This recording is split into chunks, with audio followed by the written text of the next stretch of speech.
ஆபீஸ்ல ஒரு பொருள் திருட்டு போகுதுன்னா எப்படி போகும்? இதுக்கு முன்னாடி வேலை பார்த்தவங்க திருடிட்டு போனா தான் திருட்டு போக முடியும். கரெக்டா இல்லையா? அப்படி சொல்ல முடியாதுப்பா. எப்படி இப்ப நீங்க திருடுவீங்களா? ஏன் திருடக்கூடாதுன்னு நீங்க உங்க பொருள் நீங்களே திருடுவீங்களா? எது? நீங்களே உங்க பொருளை திருடுவீங்களா? நாங்களே என் பொருளை நாங்க என்ன திருடுறோம்? அப்ப இதுக்கு முன்னாடி வேலை பார்த்தா தானே எடுத்துட்டு போக முடியும். தெரியும் நீங்க இது இருக்குன்னு தெரியும்ல. அது மாதிரிதான் இப்போக்கே ஆட்சி அவங்க பண்றாங்க. முன்னாடி ஆட்சி பண்ணது யார்? நீங்க. உங்களுக்கு தான் தெரியும் எங்க என்னென்ன இருக்குன்னு சொல்லிட்டு. அப்ப தூக்கிட்டு போயிட்டீங்க. அதெல்லாம் எங்களை பழி போடுறத முதல் நிப்பாட்டுங்க. பேர் என்ன? திராவிட முன்னேற்ற கழகம். திருட்டு பாரு பொருந்தும் கேட்பாங்க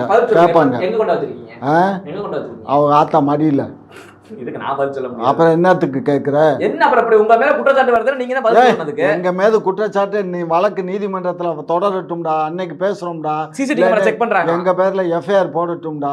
அப்ப பேசுவோம்டா. இப்ப என்னத்துக்கு அறிவு கட்டவனே நாய் மாதிரி இப்ப குலைக்காத. யாரு? நீதான் குலைக்கிற.